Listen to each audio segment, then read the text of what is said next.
Kalimantan merupakan pulau terbesar di Indonesia dan dikenal juga sebagai bagian dari Pulau Borneo.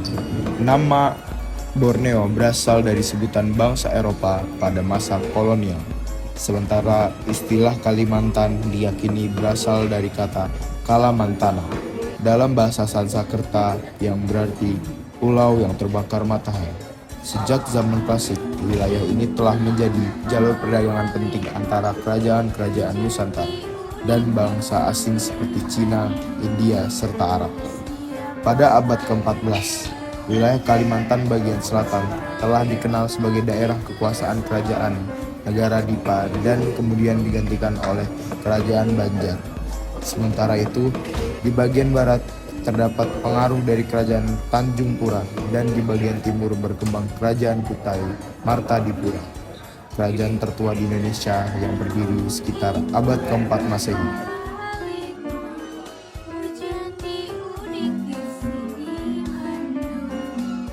Masyarakat Kalimantan dikenal memiliki keragaman suku dan budaya yang sangat kaya. Suku Dayak menjadi penduduk asli yang mendiami pedalaman pulau ini.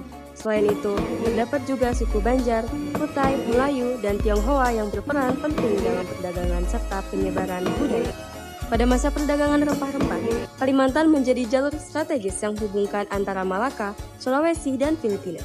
Kebudayaan masyarakat Kalimantan banyak dipengaruhi oleh sistem kepercayaan animisme, yang kemudian berasimilasi dengan ajaran Hindu, Buddha, dan Islam seiring dengan datangnya para pedagang dari luar. Kalimantan terletak di utara Pulau Jawa, timur Selat Malaka, barat Pulau Sulawesi, dan selatan Filipina. Tapi, apa yang membuat pulau ini begitu istimewa dibanding wilayah lain di Indonesia? Pulau ini berada di sekitar 424 LU yang menyebabkan Kalimantan beriklim tropis sehingga curah hujan tinggi. Kalimantan punya bentuk permukaan yang beragam, dari pegunungan sampai sungai besar seperti Kapuas, Barito, dan Mahakam. Sungai-sungai ini penting karena menjadi salah satu jalur transportasi utama dan pusat kegiatan ekonomi masyarakat. Fun fact, gunung tertinggi Kalimantan bernama Gunung Bukit Raya yang mempunyai ketinggian 2.278 meter, sedangkan Sungai Kapuas adalah sungai terpanjang di Indonesia dengan panjang lebih dari 1.100 km. Hutan tropis Kalimantan termasuk salah satu yang terbesar dan tertua di dunia. Hutan ini menjadi tempat tinggal bagi hewan langka seperti orangutan dan bekantan. Selain itu, banyak wilayah di Kalimantan memiliki tanah gambut alias tanah yang terbentuk dari kerihun-numbuhan yang membusuk dalam waktu cukup lama. Tanah gambut bisa menyimpan air dan karbon, tetapi jika kering bisa mudah terbakar dan menyebabkan kabut asap. Kalimantan juga pasti terkenal dengan sumber daya alamnya. Contohnya, batu bara yang ditemukan di Kalimantan Timur dan Selatan. Batu bara ini jadi bahan bakar dan komoditas ekspor penting. Tapi sayangnya kegiatan tambang sering menyebabkan kerusakan hutan dan pencemaran sungai. Kalimantan tidak memiliki gunung berapi aktif dan bebas dari bencana letusan. Tapi karena banyak dataran rendah dan sungai, wilayah ini menghadapi banyak bencana banjir saat musim hujan dan kekeringan saat kemarau. Masalah lingkungan seperti deforestasi, kebakaran hutan, dan perubahan iklim menjadi salah satu tantangan besar bagi Kalimantan. Untuk melindungi alamnya, ada beberapa taman nasional seperti Tanjung Puting dan Betung Kerihun yang berfungsi menjaga hutan tropis agar tetap lestari. Karena kondisi geografis dan kekayaan alamnya, sebagian besar masyarakat Kalimantan bekerja di sektor pertanian, perkebunan, perikanan sungai, kehutanan, dan pertambangan. Masyarakat Dayak masih menerapkan ladang berpindah, sebuah kearifan lokal untuk menjaga kesuburan tanah dan keseimbangan alam.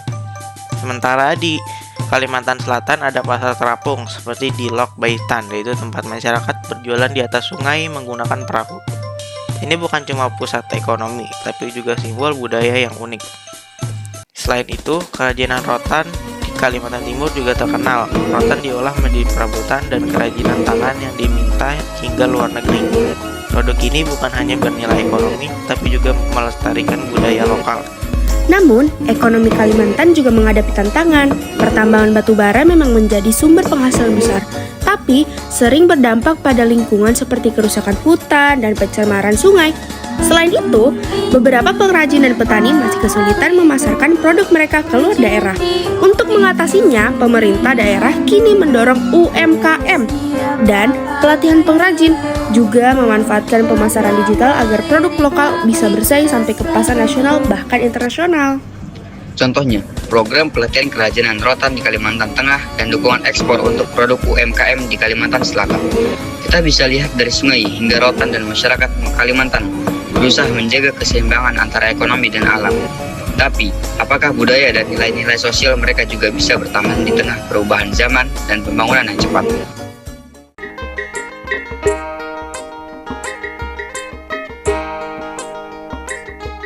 Di Kalimantan, banyak tarian tradisional yang mempunyai makna kuat. Contohnya, tari Kancet Ledo dari suku Dayak Kenyah di Kalimantan Timur. Penari wanita berdiri di atas sebuah gong besar dan menggerakkannya berdasarkan simbol kekuatan dan identitas. Dan di Kalimantan Barat, ada tari Ajat Temuai Datai, tarian penyambutan tamu yang menunjukkan keramahan masyarakat. Selain tari, lagu-lagu daerah juga mempunyai tempat penting. Misalnya, lagu Buah Bolok dari Kalimantan Timur yang mengajak generasi muda untuk melestarikan rumah adat dan budaya lokal atau Cik-Cik Priuk dari Kalimantan Barat yang penuh sindiran sosial terkait kedatangan masyarakat luar. Nah, kenapa ya semua itu penting? Karena budaya seperti tari dan lagu bukanlah hanya hiburan, tapi mereka dapat memperkuat rasa identitas dan kebersamaan dalam masyarakat lokal, menyampaikan nilai-nilai seperti gotong royong dan penghormatan terhadap leluhur, dan membantu menjaga jalinan sosial antar generasi. Tapi sekarang, mari kita sambungkan ke perubahan sosial yang sedang terjadi di Kalimantan. Di Kalimantan Timur, pembangunan Ibu Kota Nusantara atau sering disebut dengan IKN menarik banyak penduduk dari berbagai daerah untuk datang bekerja. Akibatnya, jumlah penduduk meningkat, budaya mulai campur aduk, gaya hidup masyarakat lokal berubah. Untuk masyarakat adat atau komunitas lokal, ini bisa berarti tradisi yang dulu kuat menjadi tergerus. Bisa muncul ketimpangan sosial, layanan publik yang kewalahan, dan perubahan struktur sosial, keluarga, komunitas, dan adat. Di Kalimantan Barat, masyarakat adat Dayak mulai mengalami gaya hidup yang berbeda karena modernisasi dan pengaruh luar. Nilai gotong royong yang dulu sangat kuat mulai berkurang, digantikan oleh gaya hidup yang lebih individualitis. Ini dapat berdampak ke interaksi dalam komunikasi, solidaritas dapat menurun, pengembalian keputusan adat jadi tergeser, dan generasi muda bisa jadi berkurang mengenal budaya tradisional. Jadi, kearifan lokal yang kita bahas tadi punya kekuatan sosial untuk menjaga masyarakat tetap terhubung.